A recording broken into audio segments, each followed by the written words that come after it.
Oi, agora sim. Eu queria compartilhar 2 motivos de gratidão. Essa semana saiu o nosso CNPJ, glória a Deus. A Cíntia veio até de Porto Velho já para a gente celebrar junto. Glória a Deus, aleluia. Depois de uma longa e tenebrosa espera, os cartórios estão muito devagar, tudo muito lento e tudo. Agora as coisas estão retomando. Glória a Deus, nós temos um CNPJ. Agora a gente vai poder deixar as coisas bem mais claras. Quem quiser contribuir, quem quiser participar. Agora a coisa ficou séria. Se o negócio der errado, o meu nome que está na reta. Então vamos fazer tudo direitinho, bonitinho, porque agora a coisa ficou séria. O segundo motivo de gratidão é que essa segunda-feira também aconteceu o primeiro encontro do Lições do Luto em parceria com a EB Metrô.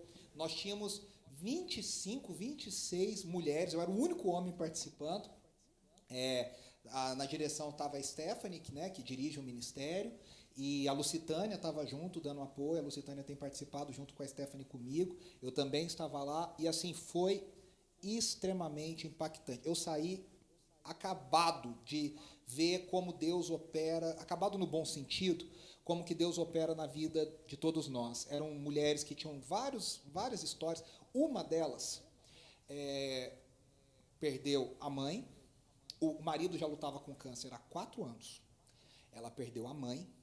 No meio dessa batalha, perdeu a mãe de Covid. O pai morreu 1 semana depois, de tristeza, de não conseguir ficar sem a mãe, a esposa, no caso. E 10 dias depois do pai, o marido dela faleceu depois dos 4 anos de câncer.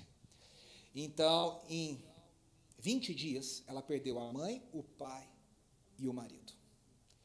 E ela estava contando da graça de Deus, sustentando como os filhos foram importantes nesse processo e tal. E o que me marcou muito é que tinha gente de Brasília, tinha gente do Rio de Janeiro, tinha gente no Nordeste, gente de Minas Gerais, aqui de São Paulo. E todas agradecidíssimas pelo ministério da Stephanie. E algumas falas me marcaram muito. Uma delas disse assim: na minha igreja eu não posso chorar. As pessoas não aceitem que eu chore na minha igreja. Porque isso é derrota, Deus me defenda, né, Beth? É derrota, é sinal de fracasso. Então as pessoas não aceitam que eu chore. Outra disse: eu não tenho com quem conversar. Eu estou extremamente sozinha. E uma lá disse: parece que essas pessoas não lembram que Deus é o Deus do órfão e das viúvas.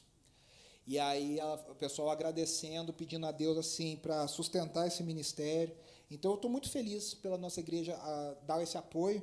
Na verdade é um apoio bem pequeno, a Stephanie tem todos os méritos de fazer isso e tudo. A gente gravou aqui uma roda de conversa sobre saúde mental também, em breve vai ao ar no nosso YouTube, no Lições do Luto.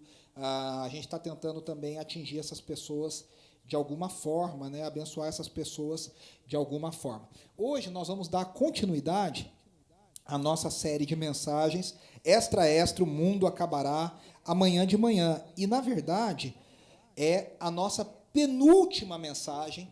Semana que vem é a nossa última mensagem dessa série. Nós vamos falar sobre novos céus e nova terra. Hoje nós estamos falando sobre os 144.000, o papel de Israel no final dos tempos. E eu acho que foi uma das mensagens mais desafiadoras que eu já preguei na minha vida, assim que eu preparei, não preguei ainda, estou pregando, mas que eu preparei, foi uma das mensagens mais desafiadoras que eu já preparei, com certeza, para a gente entender qual é o papel de Israel no final dos tempos, o que nos aguarda, o que aguarda Israel, o que a gente espera e como que essas coisas se desenrolam. Eu só estou tentando colocar aqui porque o esboço não abriu. Espera um minutinho que vai abrir. Tá ligado na mesa, é isso. Agora sim. E aí, a partir do dia 28 de novembro, último domingo de novembro, nós vamos começar a nossa série de Advento.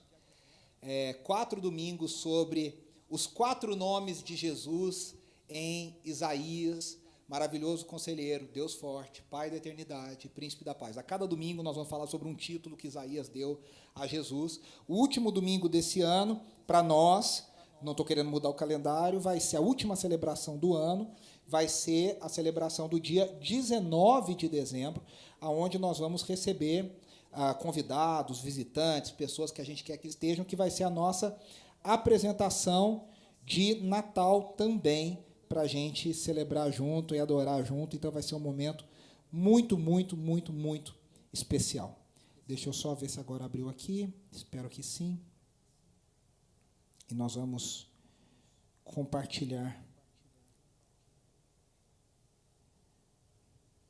Aleluia, abriu. Certinho.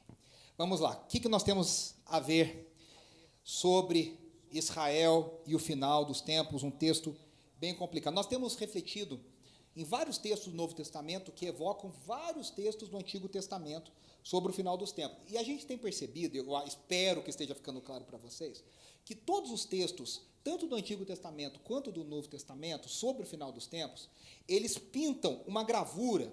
E essa gravura, essa pintura, pensa uma paisagem, uma figura, ela às vezes não é 100% nítida, ela não é 100% clara, e ela também tem várias camadas, e tem várias, acho que camadas é a melhor palavra, né? Que nem numa pintura o pintor vai colocando camadas de tintas, vai construindo, vai chegando na textura, na cor. Os textos bíblicos do Apocalipse, de João, de Paulo, de Jesus, eles têm camadas de Daniel, eles têm camadas de Ezequiel, eles têm camadas de Isaías, eles têm camadas do Gênesis, eles têm camadas de outros profetas do Antigo Testamento, e às vezes, numa mesma figura, tem coisas que vão acontecer em tempos diferentes, em momentos diferentes. É como se a gente tivesse, eu não sei se você se lembra daquele filme, A Casa no Lago. Vocês lembram daquele filme que tinha o Keanu Reeves e a Sandra Bullock? E que ela, em algum determinado momento, eles estavam em anos diferentes, né, em épocas diferentes, mas em algum momento ambos estiveram na mesma casa. E aí tinha um lugar naquela casa que eles, eu não lembro exatamente como é o filme, mas eles meio que se encontravam, um no passado, um no presente, ou um no futuro, um no presente, dependendo do ponto de vista. De repente eles se encontravam porque abria um espaço, um portal no espaço-tempo, e eles se encontravam ali naquela casa, era o lugar que eles tinham em comum. Alguns vão lembrar daquele filme que tem a trilha sonora marcante, com o ator que fez o Superman, o já falecido, o ator chamado Em Algum Lugar do Passado, né, que também acontecia, ele voltava no passado para encontrar a moça e tal, e às vezes a gente está vendo uma gravura ali, e a gente não entende que são momentos diferentes na história, e eu espero que ao longo dessas mensagens isso esteja ficando bem claro, porque esses quadros, principalmente a linguagem apocalíptica de Daniel, e a linguagem apocalíptica do Apocalipse, são desenhadas por símbolos, são desenhadas por cumprimentos em momentos diferentes.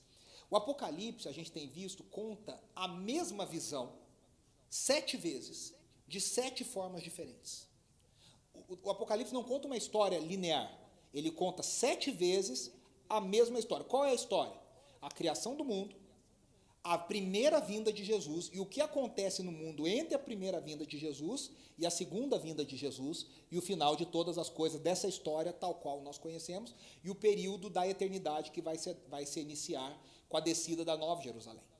E a 4ª vez dessa contada da história fica bem nos capítulos 12, 13 e 14. É o meio. Pensa, eu tenho 3 para lá, 3 para cá. A quarta vez, que é exatamente o meio dessas 3 e 3, é a mais importante, a mais central. E nós já temos falado várias vezes dela. No capítulo 12, João vê uma mulher grávida, e há um dragão que ele percebe, ele tem a revelação de que aquele dragão é a velha serpente, é Satanás, o inimigo do povo de Deus, que estava presente lá no Éden, em Gênesis 2 e 3, e essa mulher está grávida. Ela está grávida de quem? De povos de todas as línguas, tribos e raças, de um bebê que vai dar origem ao Messias, é o povo de Deus. Ela está grávida do povo de Deus. E esse povo conquista o dragão através do sangue do cordeiro. Aí depois, João vê, no capítulo 13, 2 bestas, a besta que vem do mar e a besta que vem da terra.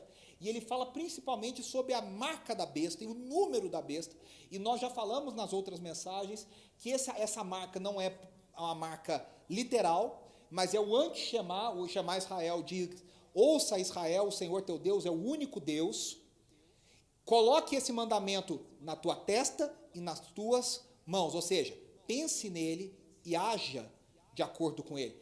Quem segue o número da besta, quem tem o número da besta é porque pensa fora do sistema do reino de Deus e age fora das ações do reino de Deus. É o anti-shemá, é a marca da besta, que é a fidelidade a um sistema militar e econômico que é opositor ao reino de Deus. E esse sistema é personificado na Babilônia. Por isso que a gente até já viu que lá no capítulo 20 se celebra a queda da Babilônia. E aí nós chegamos no capítulo 14. Depois de que João vê isso, dentro dessa mesma forma de ver, essa nova forma de ver a história, o capítulo 14 conclui. O povo de Deus que não se rendeu à marca da besta. E nós vamos ler esse texto. E eu quero que ao ler esse texto você se faça 3 perguntas. Qual é o papel de Israel no final dos tempos? Como que eu entendo a questão de Israel e igreja? É a mesma coisa? São coisas diferentes? Como é que eu entendo isso? E por que que Deus tem tanto zelo por Israel? Vamos ler o texto? João diz, então olhei, e diante de mim estava o Cordeiro, Apocalipse 14, 1, de pé sobre o monte Sião, e com ele 144.000, que traziam escritos na testa o nome dele e o nome de seu pai. Ouvi um som do céu como de muitas águas e um forte trovão. Era como de arpistas tocando suas harpas. Eles cantavam um cântico novo diante do trono, dos 4 seres viventes e dos anciãos. Ninguém podia aprender o cântico, a não ser os 144.000 que haviam sido comprados da terra. Estes são, olha, quem são esses 144.000? Os que não se contaminaram com mulheres, pois se conservaram castos e seguem o Cordeiro por onde quer que ele vá. Foram comprados dentre os homens e ofertados como primícias a Deus e ao Cordeiro. Mentira nenhuma foi encontrada em sua boca, são imaculados. Então vi outro anjo que voava pelo céu e tinha na mão o evangelho eterno, para proclamar aos que habitam na terra, a toda nação, tribo, língua e povo.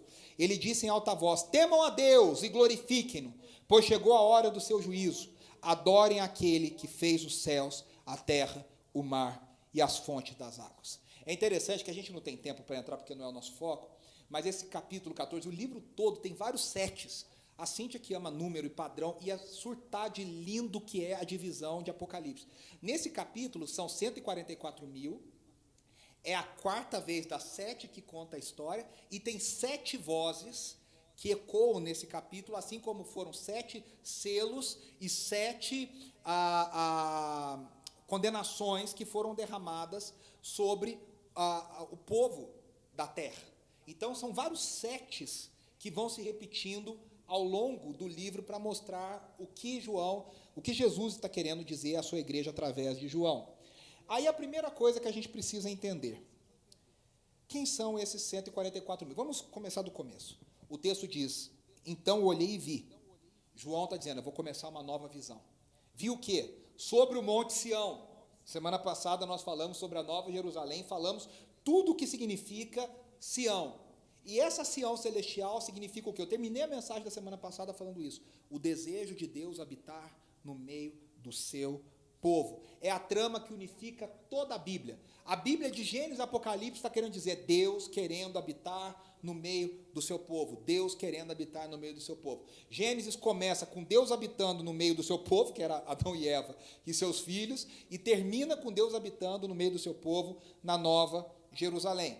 Só que há outros 2 pontos que orbitam no meio desse ponto principal. Por quê? Para Deus habitar, eu tenho que ter 2 coisas. Para que a habitação de Deus aconteça, o que eu tenho que ter? Um povo, para Deus habitar no meio dele, e eu tenho que ter uma terra, para que Deus habite com o seu povo no meio desta terra. O povo de Deus está sempre, guarde isso, sempre atrelado a uma terra. A gente foi ensinado a pensar no povo de Deus que habita nas nuvens, no céu, de alma. A gente fala, tantas almas foram salvas, Deus quer salvar, Deus quer que você morra e vá para o céu. Não, Deus quer habitar com você numa terra, no meio do seu povo. Como que eu digo isso? Olha a promessa que Deus fez, que nunca foi mudada, e nós vamos ver isso. Gênesis 15, 18 a 21. Naquele dia, o Senhor fez a seguinte aliança com Abrão: aos seus descendentes dei esta terra, desde o ribeiro do Egito, até o grande rio Eufrates, a terra dos queneus, dos quenezeus, dos cadmoneus, dos hititas, dos ferezeus, dos refaíns, dos amorreus, dos cananeus, dos gigazeus e dos jebuseus. Veja que é uma terra grande que Deus deu, olha o tanto de povo que habitava ali. Eu peguei esse print aqui de uma palestra muito interessante, só para você entender. Essa parte em branco é a terra que Deus prometeu a Abraão.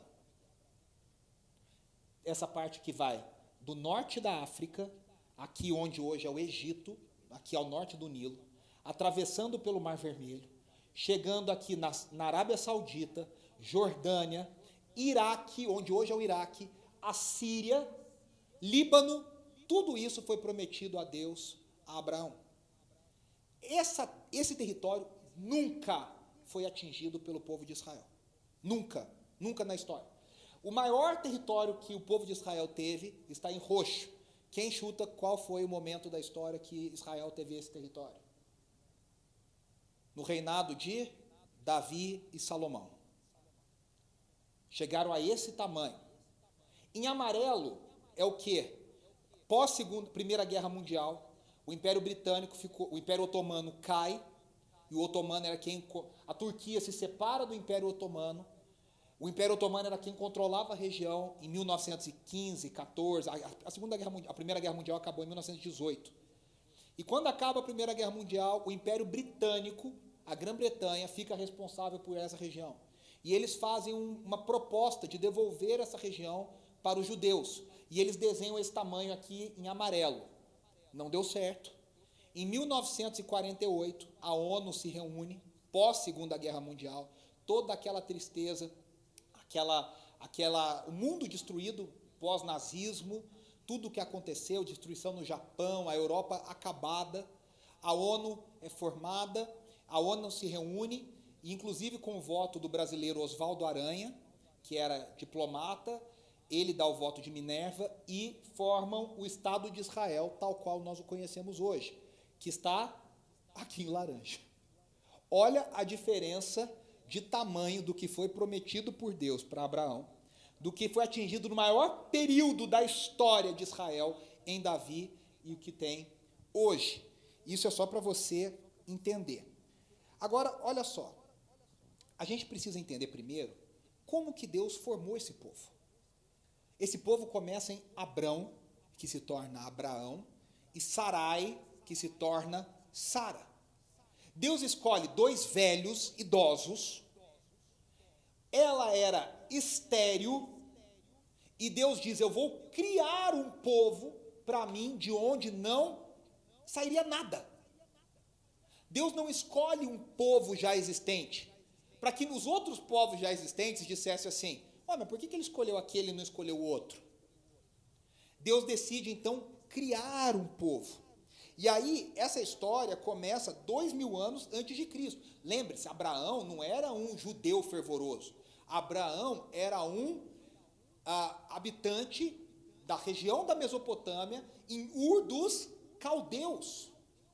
Ele era um politeísta que habitava no meio de um povo gentílico, pagão, e de repente ele ouve a voz de um Deus que diz para ele que é o único Deus, e ele parte numa jornada de fé. Nisso a sua família já tinha saído do sul e já tinha ido para o norte, numa terra chamada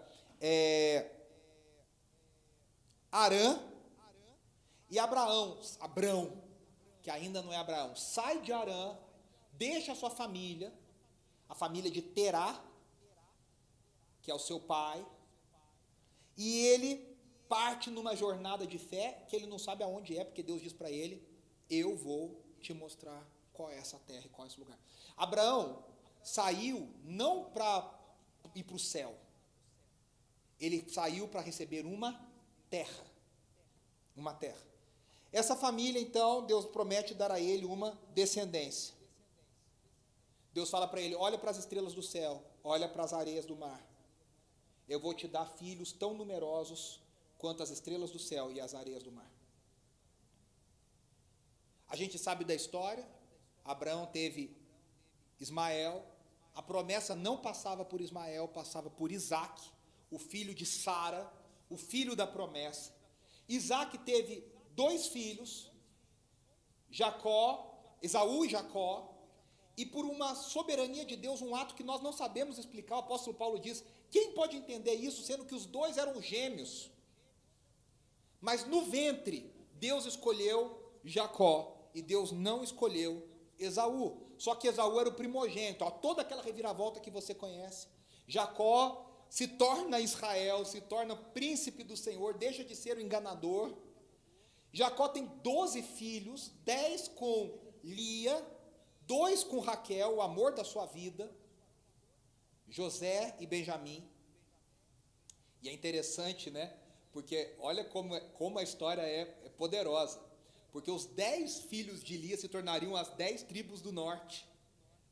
E as 2 tribos do sul, Judá e Benjamim, que seriam conhecidas por Judá, seriam filhos da mesma mãe. Olha aqui, não é que assim, é uma tribo da mãe do filho de uma mãe, não, filho de uma das mães, e o filho de outra das mães. É interessante como a gente vê o desenho de Deus. Eu tô lembrando você dessa história, para a gente linkar tudo numa cronologia. Para você entender que Deus faz dos 12 filhos de Jacó virarem 12 tribos. Eles não eram uma nação, eles eram um ajuntado de tribos, de famílias tribais. E aí o tempo vai, eles vão para o Egito, são escravizados. Moisés então é levantado depois de 400 anos de escravidão, tira o povo do Egito miraculosamente. E Deus fala: eu vou morar no deserto com esse povo, eu vou habitar no meio desse povo em direção a uma terra, que é a mesma terra que ele havia prometido a Abraão, que é a terra de Canaã. A gente sabe do rolo que deu, das voltas que deram, da teimosia, da rebeldia. Esse povo fica 40 anos no deserto, morre uma geração. Deus habitando em meio a eles no tabernáculo construído por Moisés. Arão, os seus filhos como família sacerdotal, os levitas como sacerdotes. E esse tempo vai passando, a conquista da terra prometida de Canaã, com Josué, as lutas, as batalhas, os juízes. E aí nós chegamos em Saul, Davi e Salomão, que foi o único período que Israel foi uma monarquia unificada. Não com Saul, mas com Davi. Davi começa como rei de Judá e de Benjamim, e depois ele é colocado como rei sobre as 12 tribos, e é o período auge de Israel. Primeiro, a gente chama de Israel, mas existe uma construção. Meu querido amigo professor, doutorando, André Daniel Heinck, que escreveu esse livro aqui, inclusive, eu indico muito para vocês. Aliás, eu vou indicar 2. Quem gosta de história, esse livro é muito gostoso de ler, chamado Aqueles da Bíblia, que ele conta sobre a formação do povo de Deus. Ele é um professor de história, teólogo, designer, então ele é maravilhoso. E esse aqui é de um autor fabuloso e fantástico, chamado John Walton, que ele fala: Introdução ao mundo da Bíblia hebraica, o pensamento do Antigo Oriente Próximo e o Antigo Testamento. O que os povos entendiam sobre o ser humano, sobre criação, sobre teologia? Para a gente entender. A gente fala Israel, mas é só para facilitar, porque eles não tinham esse conceito de um povo. Era hebreu, depois era israelita, tinham vários nomes ao longo da história, como eles eram chamados e conhecidos. O fato é que Davi, então, a gente falou isso na semana passada, traz a capital para Jerusalém, que era uma cidade estratégica, que era habitada pelos jebuseus, e aí o que acontece? Aliás, eu comprei um livro no Kindle maravilhoso, que é a biografia de Jerusalém, que conta toda a história de Jerusalém, da cidade de Jerusalém. Davi, então, traz a Arca da Aliança para Jerusalém.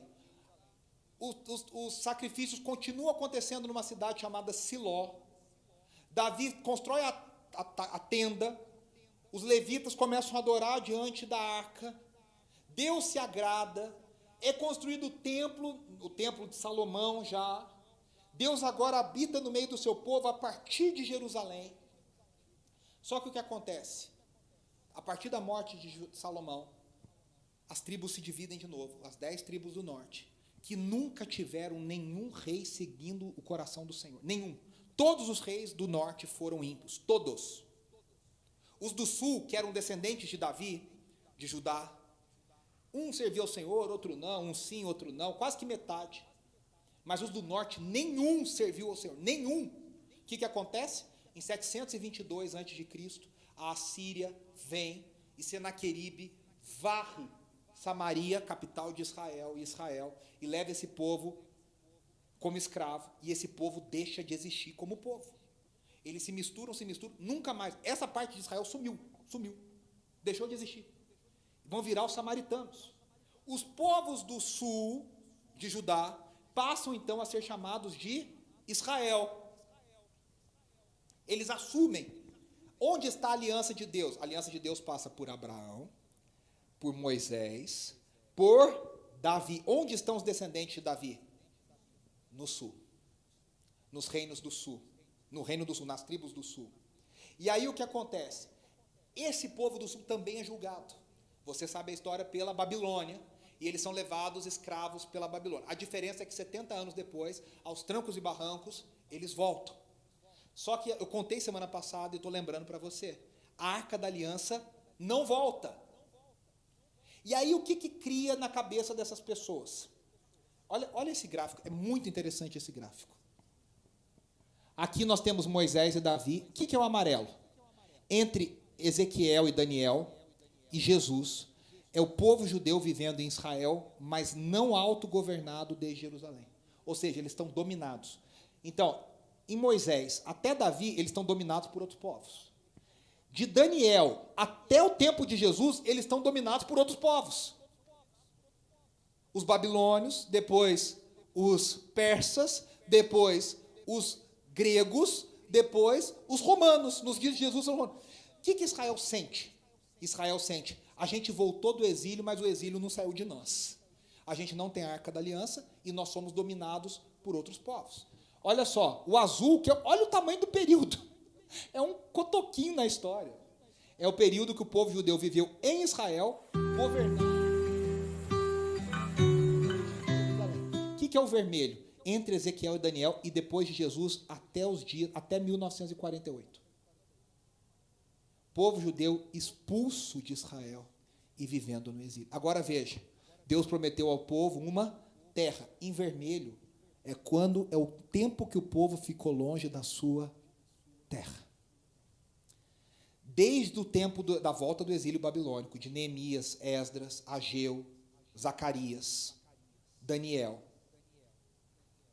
até 1948, nós estamos falando de 500 anos antes de Jesus, para quase 2.000 anos depois, nós estamos falando de 2.500 anos, 2.400 anos. O povo de Israel não se sentiu parte da sua terra. Olha que coisa interessante. E esse povo, eu tive o privilégio de ir para um museu chamado em Jerusalém, chamado Museu da Diáspora, que mostra todas as perseguições que o povo judeu viveu na sua história. Gente, é perseguição para dar e vender. É um sentimento que todos nós conhecemos chamado antissemitismo, que esteve presente em todas as eras.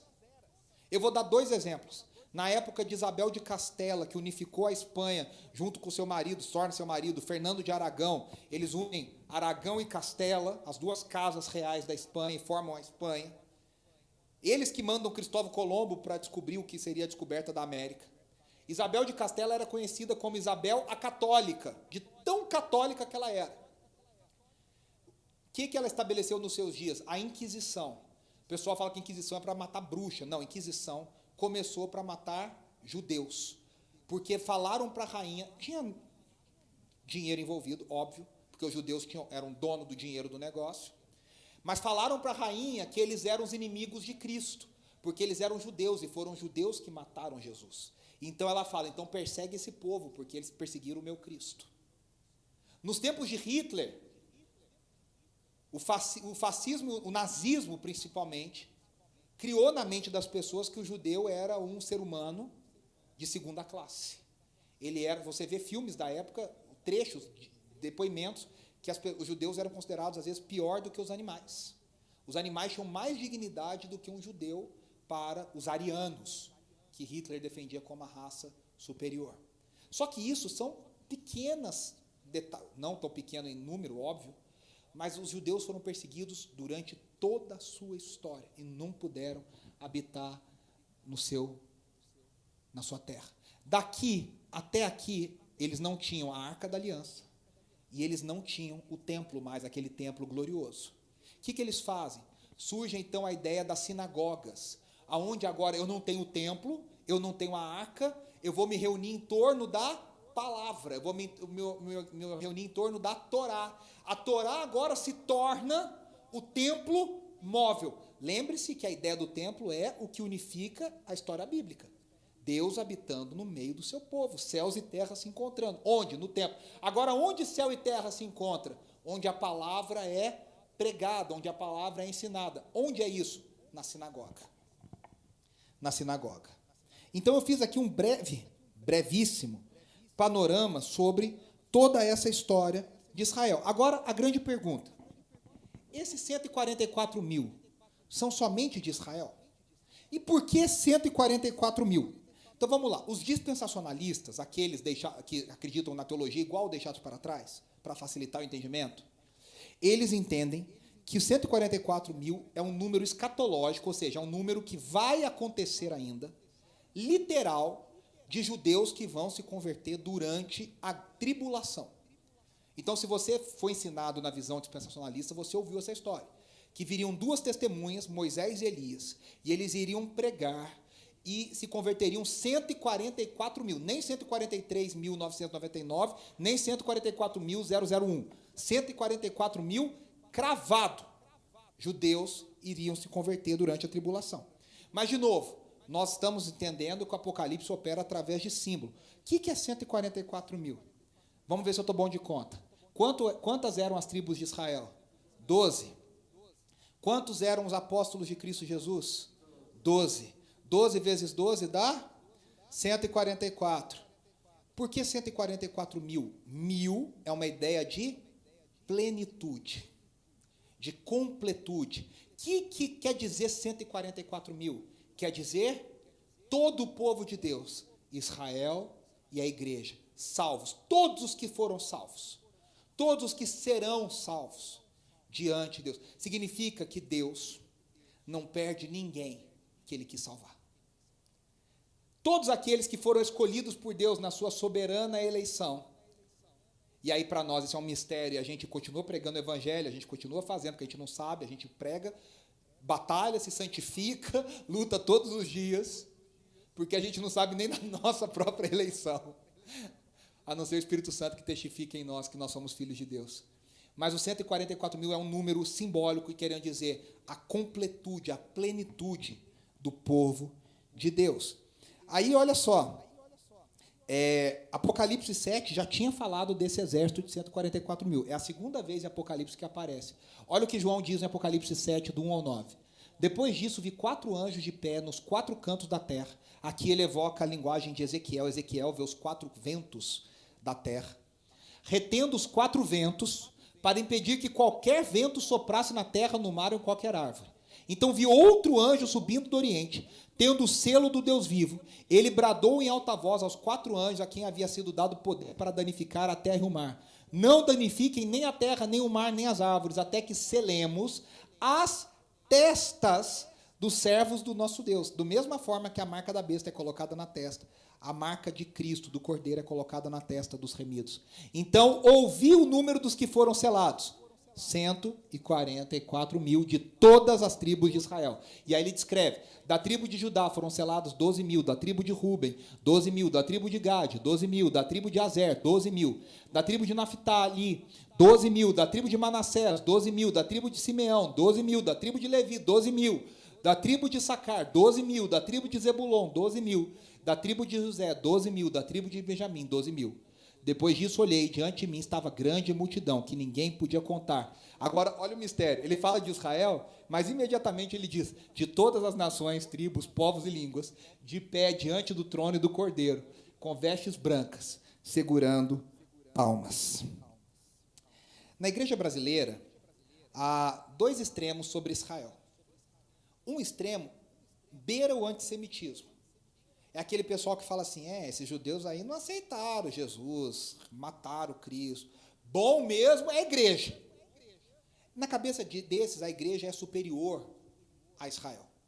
E tem um outro lado, eu não sei se você já teve contato com esse lado da igreja, eu sei que Andressa e eu já tivemos bastante, é a igreja judaizante, que adota a cultura de Israel para viver o evangelho.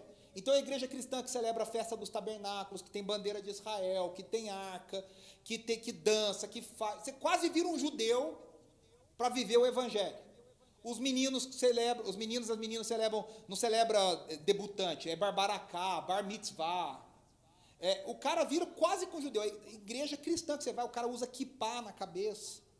São as igrejas judaizantes. Isso é muito forte no movimento neopentecostal brasileiro. Muito forte.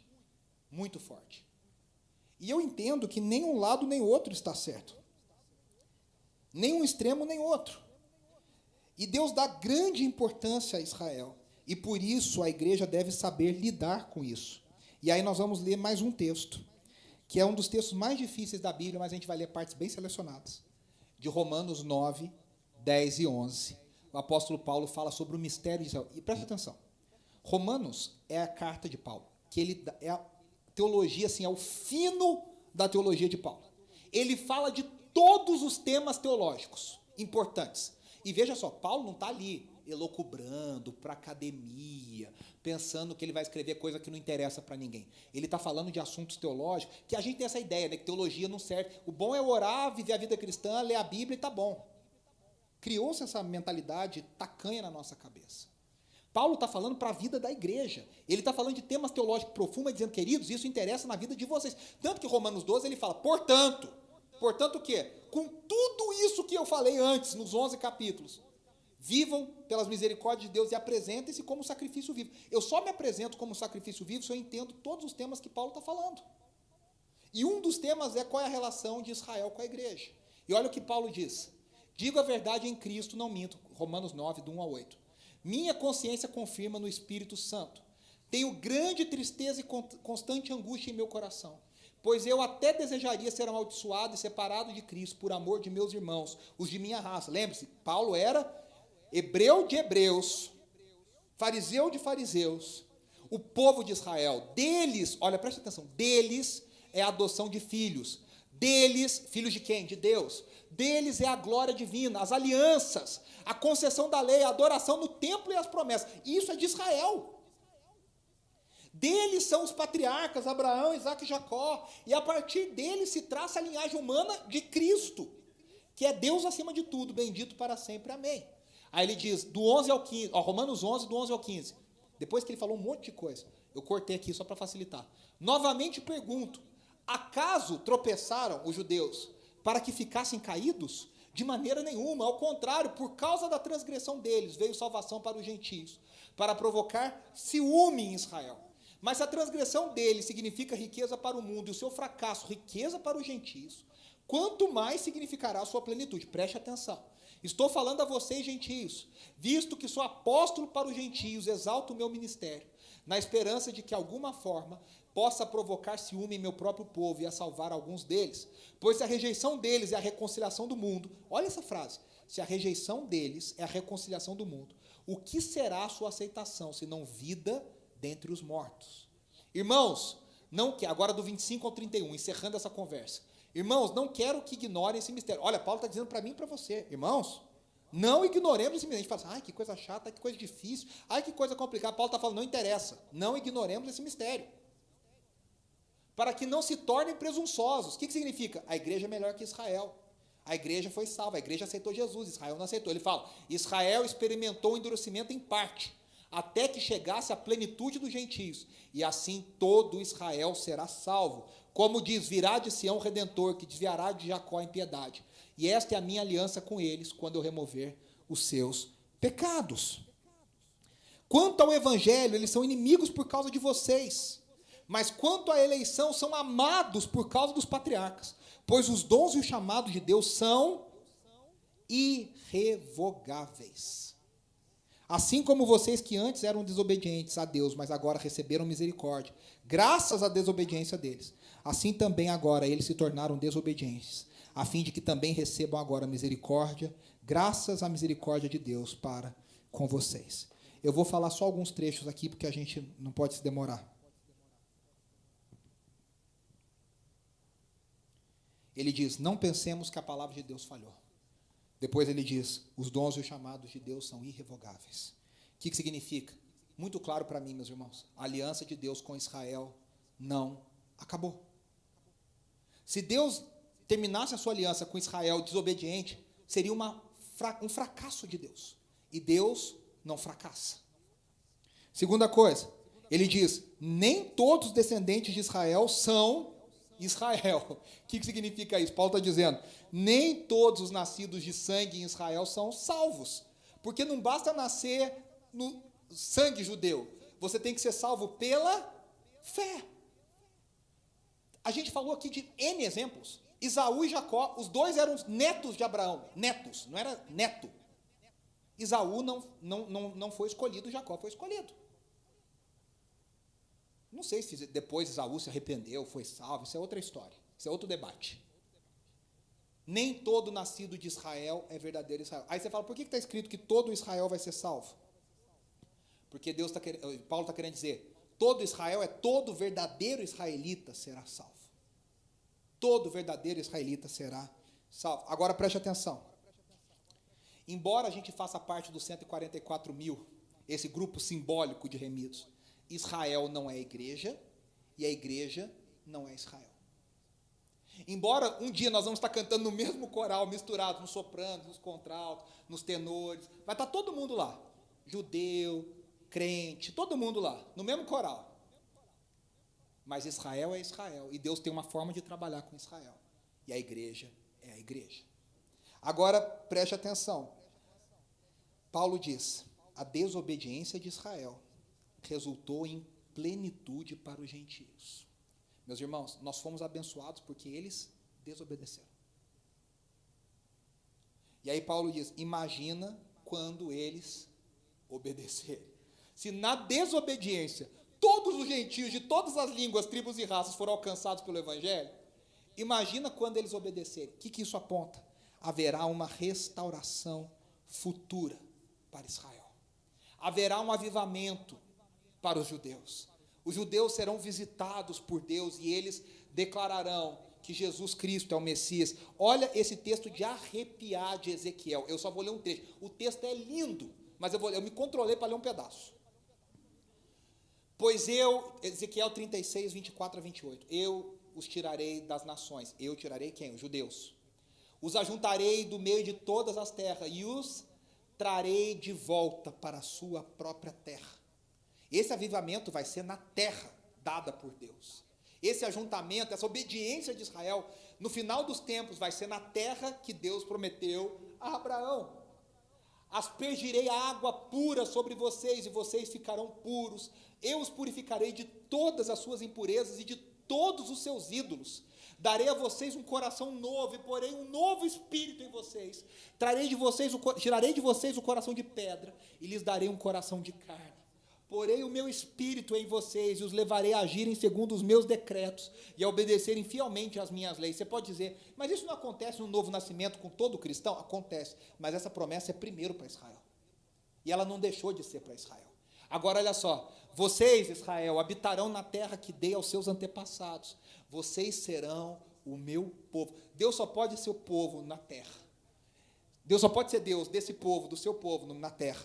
E eu serei o seu Deus.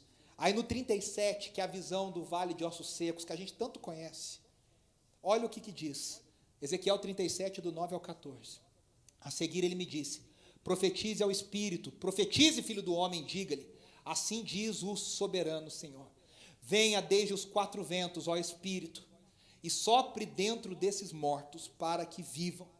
Profetizei conforme a ordem recebida, o Espírito entrou neles, e eles receberam vida, e se puseram de pé, era um exército enorme. Então ele me disse: filho do homem, esses ossos são toda a nação de Israel. Eles dizem: os nossos ossos se secaram e a nossa esperança se foi, fomos exterminados.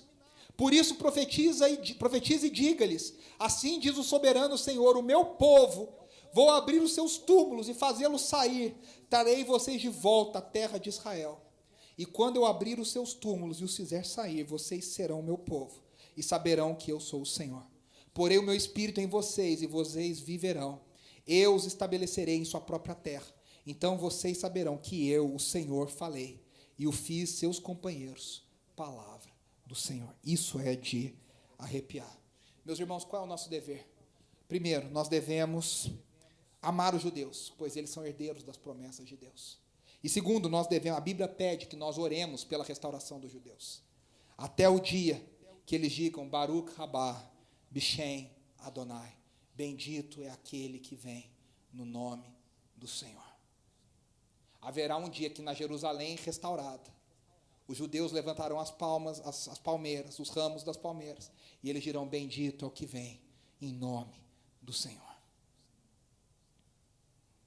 Eu quero encerrar com rapidamente o que a Bíblia, o que Apocalipse 14 nos mostra. O que caracteriza os 144 mil? Israel e a igreja. Eles são selados por Deus. Apocalipse 14, 1. Significa, meus irmãos, que a soberania de Deus, Deus vai salvar todos a quem Ele quis salvar. Ele não vai perder nenhum sequer. Nós somos selados. Israel é selado para a salvação. Segunda coisa, eles possuem um cântico próprio. Existe um cântico que é cantado somente pelos remidos. Por isso que o Salmo dizia: como que nós vamos cantar os cânticos de Sião em terra estranha? Existe um cântico dos remidos, que não conseguem aprender quem não faz parte desse coral dos remidos, que é cantado somente em Sião. E é um cântico novo. Apocalipse 7 conta o conteúdo desse cântico. Olha o cântico. A salvação pertence ao nosso Deus, que se assenta no trono e ao Cordeiro, versículos 10 e 12 de Apocalipse 7. Todos os anjos estavam de pé ao redor do trono, dos anciãos, dos 4 seres viventes. Eles se prostraram com o rosto em terra diante do trono e adoraram a Deus, dizendo: amém. Louvor e glória, sabedoria, ações de graça, honra, poder e força sejam ao nosso Deus para todo sempre. Amém. Terceira característica desse povo: não se contamina. Apocalipse 14, 4. Não se contaminou no sistema da besta. Por isso eles são imaculados. 14, 5. E aí ele coloca a castidade como símbolo. O que é a castidade? Os sistemas opositores são colocados como mulheres. A Babilônia é a grande meretriz, a grande prostituta. Significa que quem não se imaculou, não se prostituiu com essas prostitutas que são opositoras ao reino de Deus. Não é que quem casou está fora do... Só solteiro, virgem vai entrar não é isso. É um símbolo das pessoas que não se contaminaram com os sistemas do mundo. E por último ele diz: seguem o Cordeiro por onde quer que ele vá. Os remidos, os 144 mil, são marcados pela obediência plena a Deus. Para facilitar, eu coloquei aqui, olha, para a gente guardar no coração a nossa conclusão. Primeiro, agradeçamos a Deus, porque segundo Romanos 9, nós fomos enxertados no povo de Deus e herdeiros das promessas dadas a eles, Israel. A gente tem que agradecer, porque a gente não era parte disso, a gente foi enxertado na oliveira. A gente foi colocado ali. Não era nosso. Abraão não era nosso, Isaac não era nosso, Jacó não era nosso. Foi dado pela graça de Deus. Segundo, oremos para que os propósitos de Deus se cumpram em Israel. E a gente esteja junto, no mesmo coral, diante do Cordeiro, cantando: a salvação, a honra e a glória pertencem ao Senhor, adorando por toda a eternidade. Terceiro, renovemos a nossa fé na soberania de Deus sobre a história, sobre as nossas vidas. Deus não perde nenhum daqueles a quem Ele selou. As nossas vidas estão na mão do Senhor. Como cantaria o falecido irmão Lázaro: a minha vida é do Mestre, meu coração é do meu Mestre. E ele também cantaria: ainda bem eu vou morar no céu. São duas certezas que devem guardar a nossa vida. Se você puder fechar os seus olhos, eu queria orar para nós encerrarmos. essa celebração, agradecendo a Deus por esse tempo de ensino. Meus irmãos, vamos orar por Israel. Se você tiver um tempo, eu convido você a ir lá no canal do YouTube do IACA. Tem uma entrevista minha com o Paul Wilbur, com a Ana Paula Valadão, e o Paul Wilbur fala sobre esse chamado da igreja para amar Israel. Gente, é de arrepiar. Assista se você puder depois. Vai falar muito ao seu coração, você que está ouvindo, assistindo essa mensagem. Senhor, nós te agradecemos, primeiramente, porque no teu plano soberano, na desobediência do teu povo, nós fomos enxertados. Como o Senhor disse através do profeta, nós que éramos não teu povo, fomos tornados teu povo. Nós que éramos não teus filhos, fomos tornados teus filhos. Obrigado pela misericórdia do Senhor que nos atingiu. Obrigado, porque hoje nós fazemos parte dos 144 mil, nós fazemos parte dessa multidão de remidos que um dia estará diante do Cordeiro, que foi salvo pelo sangue do Cordeiro. Obrigado, Senhor, obrigado. Em segundo lugar, Senhor, nós queremos orar por Israel. Nós queremos orar pelo teu plano soberano. Nós queremos orar porque nós sabemos que o teu plano está em marcha. Por 2.400 anos o teu povo esteve longe da terra. E só recentemente, Senhor, o teu povo voltou para a terra que o Senhor prometeu a eles, mas ainda não na plenitude, ainda não naquilo que o Senhor planejou. E nós oramos, Senhor, que os teus planos se cumpram na vida de Israel. Quebranta o coração de Israel, quebranta o coração de cada judeu, quebranta o coração que eles reconheçam que só há um Mashiach sobre Israel, que só há um Messias sobre céus e terra, e o nome dele é Jesus Cristo de Nazaré, o Filho do Deus vivo. Nós oramos por Israel, nós abençoamos Israel, que eles vejam, que os olhos deles sejam abertos, porque da restauração de Israel depende a plenitude dos tempos. Da restauração de Israel depende a ressurreição dos mortos. Da restauração de Israel depende o dia do Senhor. E nós queremos que a tua vinda seja abreviada. Nós queremos que o Senhor volte logo. Maranata, a hora vem, Senhor Jesus. Em terceiro lugar, Senhor, nós te agradecemos mais uma vez, porque as nossas vidas não estão na mão de um Deus fraco. As nossas vidas não estão na mão de um Deus que promete uma coisa e não consegue cumprir. Nós te agradecemos porque as nossas vidas estão nas mãos do Senhor, que é dono da história. O que Ele prometeu, Ele vai fazer. O que Ele disse, Ele vai cumprir. E o Senhor já selou cada um de nós para a salvação por toda eternidade. Por toda eternidade. Como diz aquele hino, mas ainda que demore, ou mesmo que pareça, eu não me esqueci de ti. Obrigado, porque o Senhor não esqueceu de nós. E obrigado, porque os teus planos se cumprirão nas nossas vidas, no universo, em toda a história, e nós estaremos contigo para todo sempre. Nós te agradecemos no nome de Jesus, o Cordeiro de Deus, que merece toda a honra, glória e louvor das nossas vidas, hoje e para todo sempre. Amém, amém, amém e amém. Eu sei que esse é um tema difícil, mas é um tema necessário. É tão difícil que Paulo, depois que fala tudo isso, ele termina o capítulo 11 dizendo, ele cai num cântico de louvor. Ó profundidade da riqueza e da sabedoria, quem pode conhecer a mente do Senhor? Quem pode conhecer os seus planos? Que Deus fale conosco ao longo dessa semana, que Deus gere em nós esse conhecimento, esse crescimento, esse sentimento de amor pelos nossos irmãos judeus, que nós oremos por eles, pela salvação deles, pela volta do Senhor, pelo mundo, para que o Senhor salve aqueles que Ele quer salvar, que a gente seja usado para isso, que a gente seja abençoador dos nossos vizinhos, dos nossos amigos, familiares. A gente não sabe quem o Senhor selou, a gente prega o Evangelho. Que Deus te abençoe, te dê uma semana muito abençoada. Vá na graça e na paz do Senhor Jesus. Você que está conosco